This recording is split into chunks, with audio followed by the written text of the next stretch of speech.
दोस्तों, साल 1905 में आइंस्टाइन ने सबसे पहली बार उनके सबसे मशहूर सिद्धांत थियरी ऑफ रिलेटिविटी को दुनिया के सामने रखा। नाउ टू बी प्रिसाइज, आज के समय में हम लोग 1905 में पब्लिश किए गए उनके सिद्धांत को थियरी ऑफ स्पेशल रिलेटिविटी के नाम से जानते हैं, जिसमें time dilation, speed of light, energy और मास के काफी सारे हैरत अंगेज खुलासे किए गए थे। इस थियरी के माध्यम से आइंस्टाइन ने पहली बार दुनिया को ये बताया था कि आखिर क्यों लाइट की स्पीड से ज्यादा की गति से ट्रैवल नहीं किया जा सकता और आखिर क्यों लाइट की स्पीड पर पहुंचने के बाद समय रुक जाता है। Basically speed of light, energy और टाइम जैसे कॉन्सेप्ट्स को बहुत ही अच्छे से समझने के लिए हमें स्पेशल थियरी ऑफ रिलेटिविटी की बहुत जरूरत पड़ी, जिसकी वजह से हमने आगे आने वाले समय में एक से बढ़कर एक बेहतरीन सिद्धांत दिए और आविष्कार किए। लेकिन जैसा कि हम सभी जानते हैं कि आइंस्टाइन एक जिज्ञासु प्रवृत्ति के व्यक्ति थे, जिन्हें नई नई खोजें करने में और नए नए सिद्धांतों का आविष्कार करने में बहुत ही मजा आता था। इसी आदत और जिज्ञासा के चलते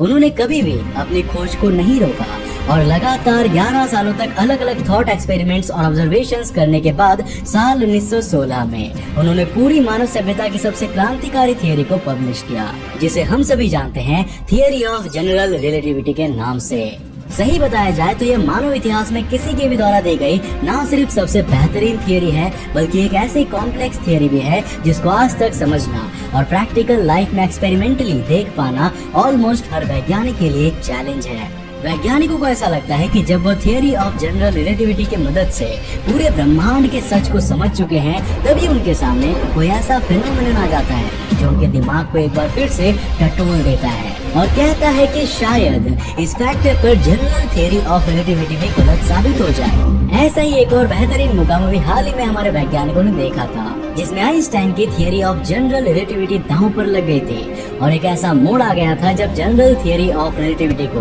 अपने अब तक के सबसे कठिन इम्तिहान का सामना करना पड़ा था।